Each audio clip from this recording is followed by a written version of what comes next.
እንዴት ናችሁ? ወመዘክር ነው የምገኘው። እዚህ የተገኘሁበት ዋናው ጉዳይ ደግሞ በርካታ ዓመታትን በሚዲያ ውስጥ ያገለገሉ ረጅም ዓመትን ከ30 ዓመት በላይ የሚሆን ሚዲያ ውስጥ የሰሩ ሁለት አንጋፋ ጋዜጠኞችን በህይወት እያሉ እናመስግን በሚል አንድ ፕሮግራም ተዘጋጅቷል። ፕሮግራሙ ምን ይመስላል፣ እነማን ይገኛሉ የሚለውን ደግሞ ውስጥ ገብቼ በደንብ ማሳያችሁ ይሆናል። እናንተ ግን የትም ሳትሄዱ አብራችሁን ቆዩ። ነው ንግባ።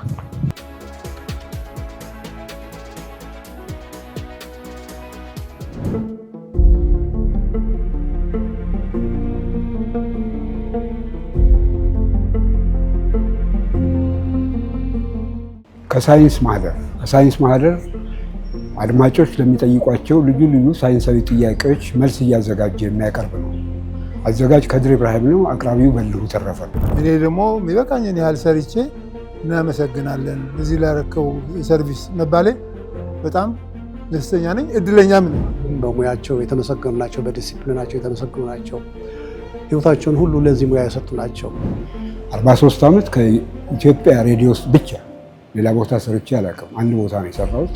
በመሰረቱ እንደዚህ አይነት ፕሮግራም በአሁኑ ሰዓት ብቻ ሳይሆን ቀደም ብሎም መጀመሪያ የነበረበት ነው።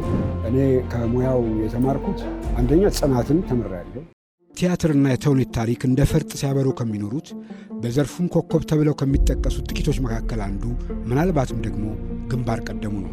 የ20ኛዋ ክፍለ ዘመን ኢትዮጵያ የመድረክ ላይ ፈርጥ፣ ብሔራዊ ኮከብ ተዋናይ፣ የተውኔት ንጉሥ ነው ወጋየሁ ንጋቱ። ኣብ ህንዲ ግዛት ኬረላ ወዲ 14 ዓመት ቆልዓ ኒፓህ ብዝተባሃለ ቫይረስ ድሕሪ ምማቱ ሰመዚ ጥዕና መጠንቀቕታ ኣውፅኦም።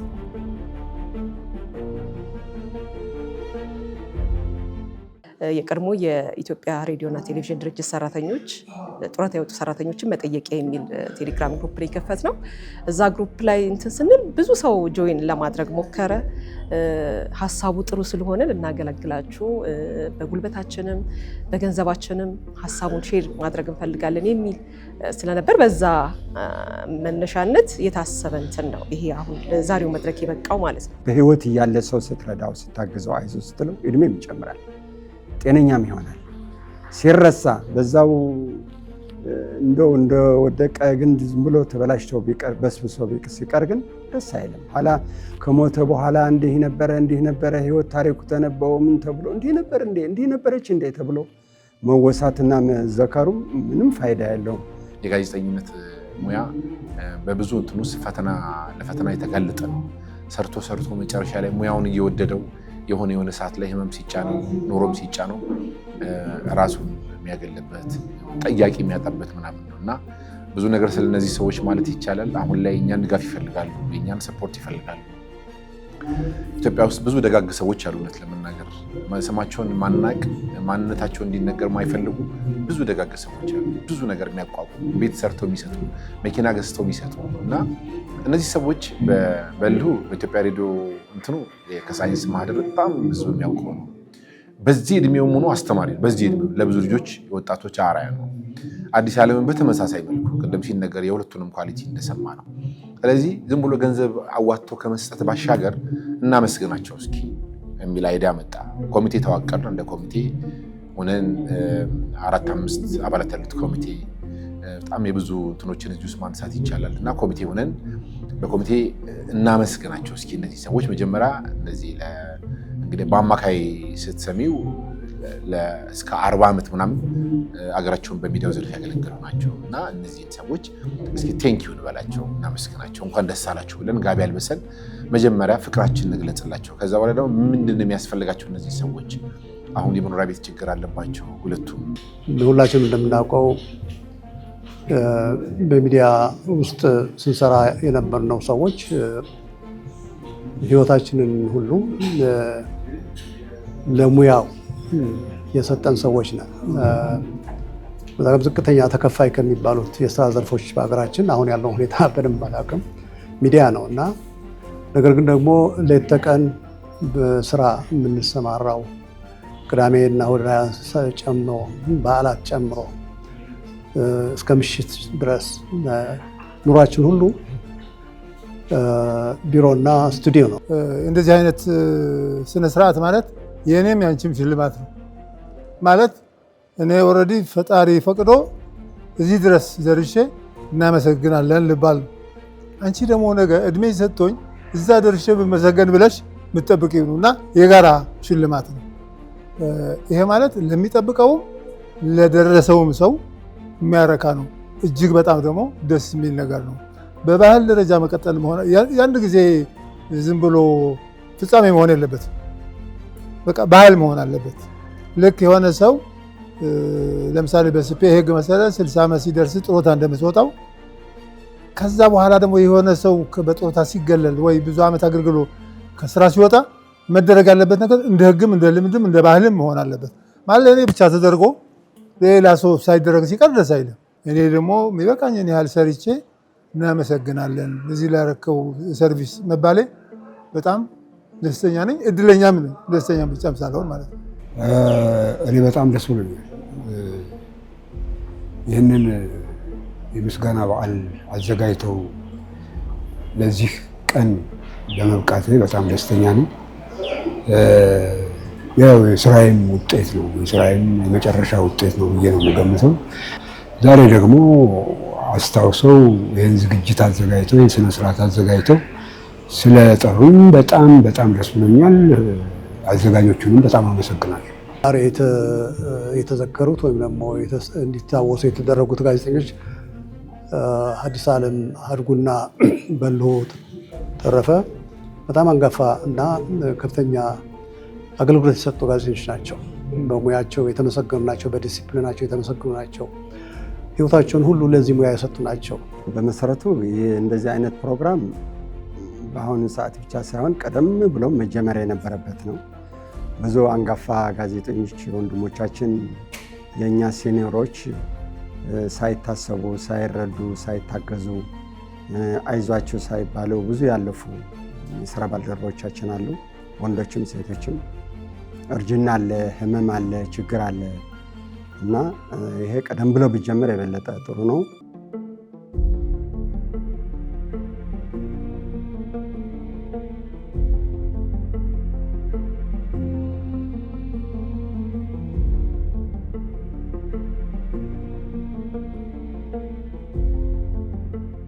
አሁን ወደ 43 ዓመት አካባቢ ይሆነኛል። በአጠቃላይ 43 ዓመት ከኢትዮጵያ ሬዲዮ ውስጥ ብቻ ሌላ ቦታ ሰርቼ አላውቅም። አንድ ቦታ ነው የሰራሁት። ያው በጋዜጠኝነት ሙያ ነው የሰራሁት። በተለያዩ የስራ ዘርፎች ጋዜጠኝነት የሚጠይቃቸውን የስራ ደረጃዎች ጠብቄ ከሪፖርተርነት ጀምሬ እስከ የወቅታዊ ጉዳዮች ክፍል ኃላፊ ሆኜ ሁሉ ሰራሁበት ሁኔታ አለ። በኤዲተርነት ሰርቻለሁ። በፕሮግራም አዘጋጅነት ሰርቻለሁ። በጣም በርካታ ፕሮግራሞች ላይ የሰራሁት። ዜና አዘጋጅ ነበር። ዜና በድምፅ አቀርብ ነበር። ከዛ በኋላ የቅዳሜ ወጣቶች ፕሮግራም የሚባል ነበር። እሱ ላይም ሰርቻለሁ ለ7 ዓመት ያህል። ከዛ እሁድ ጠዋት ፕሮግራም ላይ ሰርቻለሁ። የእሁድ ጠዋት መዝናኛ ፕሮግራም። ዝክረ ሰንበት የሚባል የተማሪዎች ጥያቄና መልስ ውድድር ላይ ሰርቻለሁ። ከሳይንስ ማህደር የሚል ፕሮግራም ላይ ለረዥም ዓመት፣ በጣም ለረዥም ዓመት፣ እንደውም አብዛኛው አድማጭ ሳይንስ ማህደር ነው የሚያውቀው ማለት ይችላሉ። 29 ዓመት ሰርቼ ቴሌቪዥን ላይ 10 ዓመት፣ ሬዲዮ ላይ 18 ዓመት፣ 29 ዓመት ሰርቻለሁ። ሁለቱም ያው አንድ አይነት ሚዲያ ነው፣ ብሮድካስት ሚዲያ ናቸው ሁለቱም።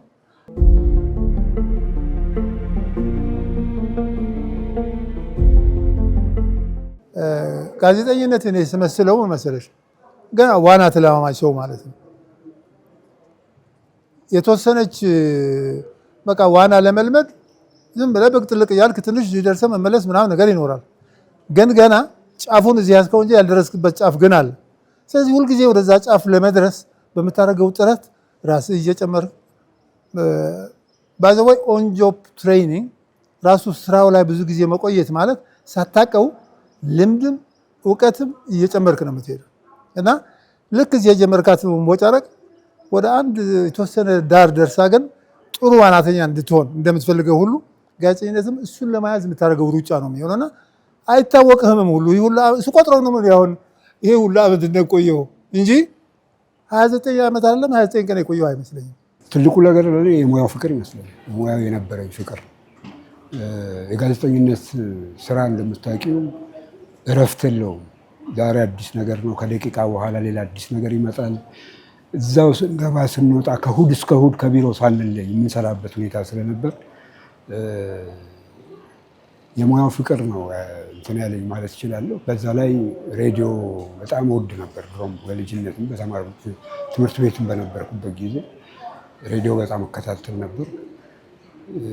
ሙያውንም በግል ፍላጎትና ጥረት ነው ለዚህ የበቃሁትና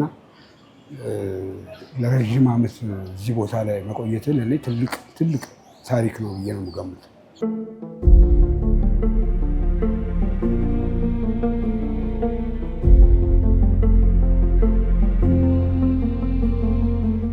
ሙያው ብዙ ነገር አስተምሮኛል። በጣም ብዙ ነገር ስለ የትኛውም ሙያ ስለ የትኛውም የሙያ ዘርፍ እንዳውቅ ስለ ሳይንስ ቴክኖሎጂ እንዳውቅ በንባብ በጥረት ያውም እንዳሁኑ በቀላሉ በኢንተርኔትና በእንትን በቀላሉ የምታገኙበት ባልነበረበት ጊዜ ላይብራሪ እየተመላለሽ ሰዎች እያነጋገርሽ በምትሰሪበት ጊዜ ኤዲቲንግ በመላጭ እየቆረጥሽ በምትሰሪበት ጊዜ ነው እኔ ያሳለፍኩትና ያም ሆኖ ግን በዚያን ጊዜ የነበረው የሙያው ብቃት በጣም ጠንካራ ነበር ማለት ይቻላል። እንደውም እኛ የነበርንበት ጊዜ አንዳንዶች ሲጽፉ እኮ ወርቃማው የሬዲዮ ዘመን ነበር የሚባለው። ማንበብና መጻፍ የሚችል ሁሉ ጋዜጠኛ ሆኗል። አሁን የድሮ ሚዲያና የአሁን ሚዲያ ስትይ ምንም አያጠያይቀው ነገር። አሁን ሚዲያ ብዙ አይነት ነው። ለምሳሌ በተጨባጭ በእኛ ሌሎች ድሮ አንድ ቴሌቪዥን ኢትዮጵያ ቴሌቪዥን ብቻ ነበረች። ከከፈትካትም እሷ ናት፣ ከዘጋሃትም እሷ ናት። ኢትዮጵያ ሬዲዮ ብቻ ነበረ። ከከፈትከውም እሱ ነው፣ ከዘጋኸውም እሱ ነው። ሌላ ምንም አልነበረም። አሁን ጊዜውም የቴክኖሎጂ ጊዜ ስለሆነ ይሄ ሚዲያ ነው። እኔ ጣቢያ አያስፈልገኝም፣ ጋዜጠኛ አያስፈልገኝም፣ መኪና አያስፈልገኝም፣ ካሜራ አያስፈልገኝም። በቃ ይሄ እንደ ሚዲያ ልጠቀምበት እችላለሁ። ሚዲያዎች በጣም ተስፋፍተዋል። እኔ ከሙያው የተማርኩት አንደኛ ጽናትን ተምሬያለሁ፣ የሙያ ፍቅርን ተምሬያለሁ።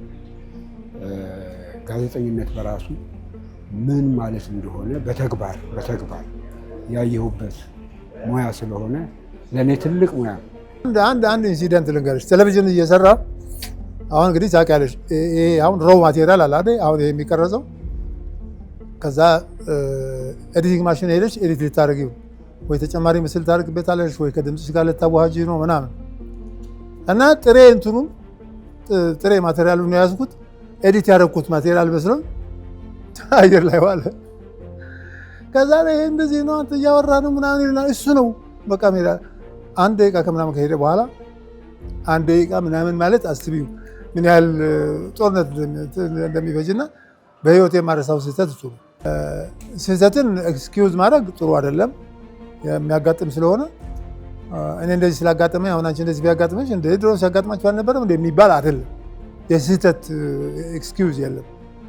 አንድ ጊዜ የውጭ ጉዳይ ሚኒስትር ኮሎኔል ጎሹ እንደነበሩ ጊዜ በደርግ ጊዜ እሳቸው የተባበሩት መንግስታት ድርጅት ጉባኤ ላይ ተካፍለው መጥተው ጋዜጣዊ መግለጫ ይሰጣሉ ተብዬ ጠዋት ሄድኩኝ። ሲሄድ በር ላይ መለሱኝ። አትገባም ማለት ለምን? ኮት አላረክም፣ ክራባት አላረክም፣ ፕሮቶኮል አልጠበቅም ብለው መለሱ። ተመልሼ መኪናው ሰርቪሱ እዛው ይጠብቀኝ ነበር። ቢሮ ተመልሼ ያለቃዬን ኮት ሙሉጌታ ወልደሚካኤል ይባላል እነሱና የእሱን ኮትና ክራባት ለብሼ ሄጄ ሰርቼ የመጣሁበት ሁኔታ አለ እና በጣም ብዙ በርካታ ገጠመኞች አሉ።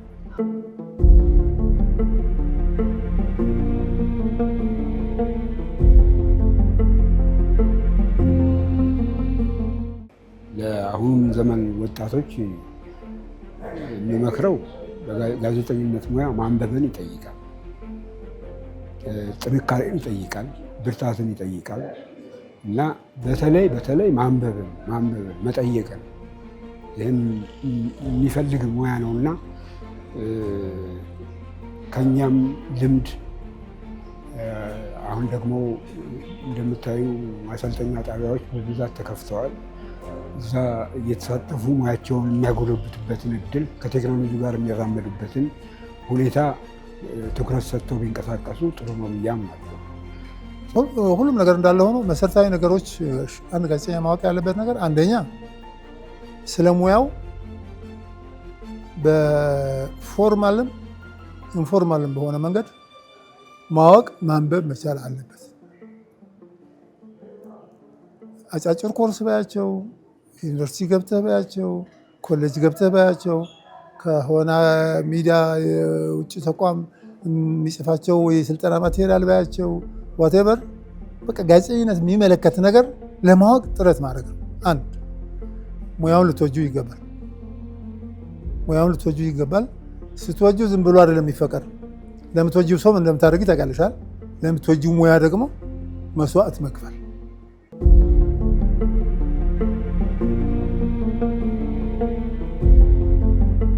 ነገ አንቺም እግዚአብሔር እድሜና ጤና ሰጥቶሽ ለዚህ ስትደርሺ እንደዚህ አይነት ሴሬሞኒ ነው መሸኘት ያለብሽ። ወደዛ የሚደርሰው እንዴት ሲሆን ነው? ይሄኛው ባህል ሆኖ ሲቀጥል ነው። ስለዚህ ሁሉም ሰው በየተሰማራበት ሙያ ለሀገርና ለሕዝብ ነው የሚሰራው፣ ሌላ አይደለም።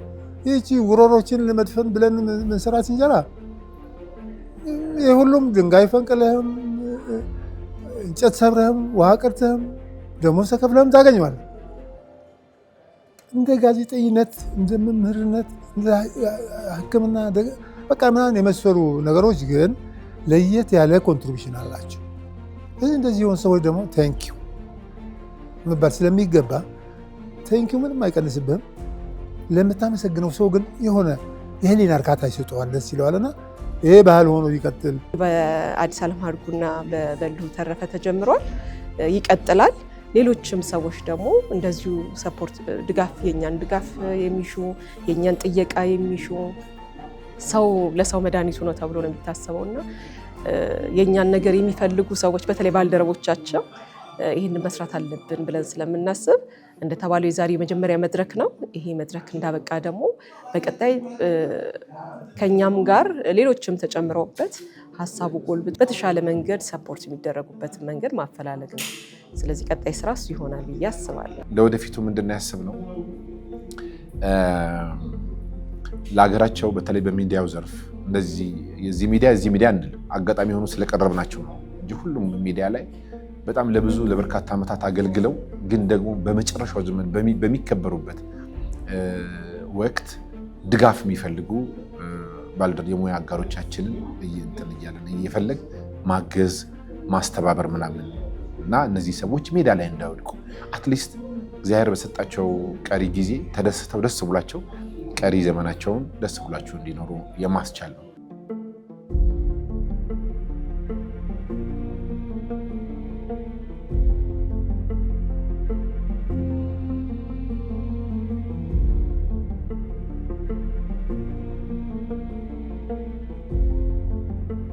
ፕሮግራሙ ይሄን ይመስል ነበረ። በሬዲዮ በቴሌቪዥን ስናዳምጣቸው ድምጻቸውን ስንሰማ የነበሩ በርካታ ጋዜጠኞችና አንጋፋ ሰዎች የተገኙበት ፕሮግራም ነበረ። እናንተም ከኛ ጋር አብራችሁ እንደቆያችሁ ባለሙሉ ተስፋ ነን። ፕሮግራሙ ይሄን ይመስል ነበረ። እኔ ግን አበቃው።